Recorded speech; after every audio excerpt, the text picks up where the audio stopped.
मोहनी जब अपने भाई को खोजने निकलती है तो वह कभी खेत में मिलता तो कभी नदी के किनारे। दोपहर होने पर सब लड़के अपने अपने घर वापस आ जाते थे, पर मोहन को न खाने की चिंता थी न पीने की। इसलिए मोहनी टोकरी में भाई के लिए खाना लेकर निकल पड़ती और जहाँ कहीं वो मिलता उसे खिलाकर घर लौट आती। कभी कभी वो इधर उधर छिप जाता और सब जगह ढूंढने पर भी दिखलाई नहीं पड़ता तो मोहनी जोर से उसे पुकारने लगती। बहन की व्याकुलता देखकर मोहन बाहर निकल आता और बहन के पास खड़ा होकर जोर जोर से हंसने लगता। आज भी मोहनी भोजन सामग्री लेकर निकली थी, पर उसका भाई किसी जगह नहीं मिला। अंत में एक खेत में रखे हुए घास के बहुत बड़े ढेर के पास पहुंची तो उसको बगल में दो मनुष्यों को बातचीत करते सुना। वे मोहनी का ही नाम लेकर बात कर रहे थे, इसलिए उसे बड़ी उत्सुकता हुई। उसने जो ओट में से झांक कर देखा तो अपने भाई को नारद मुनि के साथ बातचीत करते पाया। ये देखकर उसे बड़ा आश्चर्य हुआ, क्योंकि मोहन को सब लोग जन्म से बहरा गूंगा समझते थे और मोहनी ने उसे कभी बोलते नहीं सुना था। इस समय मोहन देववाणी में नारद से कह रहा था, मुनिवर नारद, मेरा एक काम कर सको तो बड़ी कृपा हो। अरे अवधूत, तुम तो मोहन हो, तुमको किस बात की चिंता और क्या कामकाज?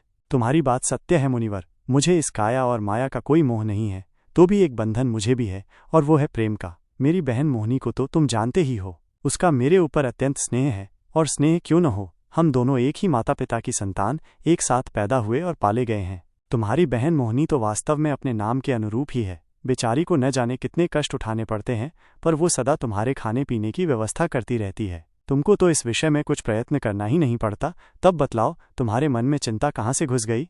नारद जी, तुम तो जगत का चक्कर लगाते रहते हो। मेरी बहन अब विवाह योग्य हो गई है, माता नहीं है, पिता भी नहीं रहे, 9 भाई हैं, पर वे सौतेली माता के हैं। उनको इस बात की कोई चिंता क्यों होने लगी?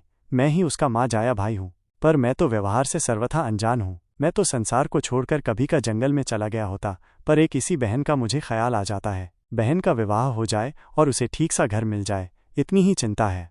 ये मेरा काम रहा मोहन, तुम निश्चित रहो, तुम्हारी बहन के लायक वर ढूंढ दूंगा, उसका जीवन सुखमय होगा। चलो, जय नारायण। नारायण नारायण। मुनिवर नारद ने अवधूत मोहन से विदा ली। मोहनी ने उनको जाता देखा तो दौड़कर भाई के पास आई और उससे भेंट कर कहने लगी, मेरे गूंगे भाई, अभी नारद जी के साथ तो तू देववाणी में बात कर रहा था। हम तो तुझको जन्म से बहरा गूंगा समझते हैं। बोल भाई, एक बार स्नेह से मेरे सामने बोल, अपनी मीठी वाणी सुना। यद्यपि मोहन ने पैदा होते ही मौन व्रत धारण कर लिया था, पर अब बहन की अत्यंत करुणाजनक वाणी सुनकर और उसके आंतरिक आग्रह को देखकर उसने कहा, बहन मोहनी, तेरा कल्याण हो, तेरी सेवा सफल हुई है। नारद जी से भेंट होने के तीसरे ही दिन मोहनी के लिए एक उत्तम कुल की तरफ से विवाह की मांग आ गई। उसकी सौतेली भौजाइयों ने उसे स्वीकार किया। शुभ मुहूर्त में विवाह होकर मोहनी अपनी ससुराल चली गई। उसी रात को मोहन भी घर छोड़कर खेत पर जाकर रहने लगा।